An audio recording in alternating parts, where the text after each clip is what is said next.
মাসকাবারি জিনিস নিয়ে এসেছে। সেই দিনটাতেও খুব অসুবিধা হয় সব কিছু গুছিয়ে টুছিয়ে রাখতে। যাই হোক, হাজব্যান্ড সময় পেলে ও রেখে দেয়, বাট আমার আজকে সময় আছে তাই আমি ভাবলাম রেখে দিই। সবাইকে ওয়েলকাম আমার ব্লগে। সবাই আশা করি ভালোই আছেন, আর আমি মোটামুটি ভালোই আছি। তাই জন্য ব্যাগটা নিয়ে সব কিছু নিয়েই বসে গেছি। দেখুন সব কিছু জিনিস নিয়ে এসেছে একেবারে, আর একেবারে আনা থাকলে কিন্তু খুব ভালোই লাগে আর কি। মুশকিল হয় না, সব কিছু সব জিনিস সবসময় হাতের সামনে থাকলে কাজগুলো করতেও সুবিধা হয়। তাই একবারে এনে রাখাই মনে হয় ভালো। তবে যাদের কোনো অসুবিধা আমি তাদের কথা এমনি বলছি না, আমি জাস্ট এমনি বলছি আর কি, যে একেবারে জিনিসপত্র আনা থাকলে একটু কাজ করতে সুবিধা হয়, সেই জন্যে আর কি।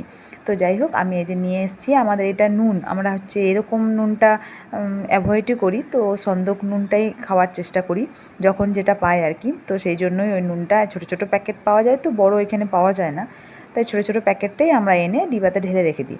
তবে হাজব্যান্ড বলল যে এখন তো আছে, নুনটা এমনি রেখে দিতে। তাই ভাবলাম ঠিক আছে তাহলে রেখে দিই, আবার শেষ হবে যখন তখন এটার থেকে ঢেলে রেখে দেবো আর কি।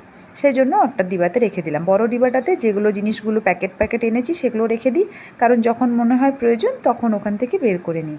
সেই জন্য বড় জিনিসগুলো ওখানে রেখে দিই। আর এটা হচ্ছে ম্যাগি মশলা। এটা অ্যাকচুয়ালি ম্যাগির মশলা নয়, মানে রান্নাতে দেওয়ার জন্য ম্যাগি মশলা যেটা পাওয়া যায় সেইটা।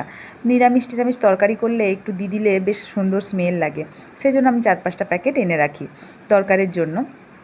আর এগুলো সাবানও একসাথেই এনে রাখে সব কিছু গুছিয়ে রাখার জন্য। সব কিছু রেডি করে নিচ্ছি আমি, আর বাকি সব কিছু হয়েই গেছে, কিছু কিছু বাকি আছে। আর এই যে মটরটা এনেছে ঘুগনি করার জন্য। আমাদের নাইটে মানে রাত্রেবেলায় বেশিরভাগ ঘুগনি, রমা কলাই, তারপরে হচ্ছে ছোলা, তারপরে এইসব তরকারিই বেশি হয় রুটি খাওয়ার জন্য। সবজি মানে ভেজিটেবল যেরকম সেরকম বেশি করিই না, সবসময় এই কলাই দিয়েই তরকারি, মানে মুসুর ডাল আর হচ্ছে অরহর ডাল ওই সব কিছু আর কি করি। তাই এইসব সব রকমের কলাই আমার ঘরে প্রায় থাকেই আনা। তবে মটরটা শেষ হয়ে গেছিলো বলে ওটাই আনা করালাম। ছেলেটা ঘুগনি খেতে খুব ভালোবাসে। আমাদের ঘরের বাচ্চাগুলো ঘুগনি আর লুচি খেতে খুবই পছন্দ করে। জায়ের ছেলেগুলোকেও দেখেছি, আর জায়ের মেয়েকেও দেখেছি, আর আমার ছেলেটাও সবাই একদম একই পছন্দ, ঘুগনি আর লুচি হলে খুব পছন্দ করে। তো যাই হোক, আমার এই বিস্কুটগুলো এটাই ঢেলে নিলাম, আর হচ্ছে এই ছোটো প্যাকেট ডিবাটায় ঢেলে নিলাম, আর বাকিটা বড়টাতে ঢালবো।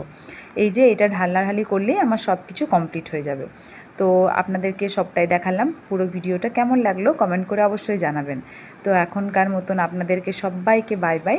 আমার ভিডিওটা দেখার জন্য অসংখ্য অসংখ্য ধন্যবাদ সবাইকে। সবাই ভালো থাকবেন, সুস্থ থাকবেন। আবার পরে একটা নতুন ব্লগ নিয়ে আপনাদের সামনে চলে আসব। আর এখনকার মতন আমার কাজ কমপ্লিট। এই ডিবাটা শুধু বিস্কুটটা ঢেলে নিলেই আমার কাজ কমপ্লিট হয়ে যাবে আর কি। তো একটা ডিবায় ওইটা যেহেতু ঢাললাম, সেগুলো এবারে বাকি যেগুলো আছে সেগুলো প্যাকেটে রেখে দেবো, আর আরেকটা প্যাকেট ঢেলে নেবো। বাই বাই সবাই।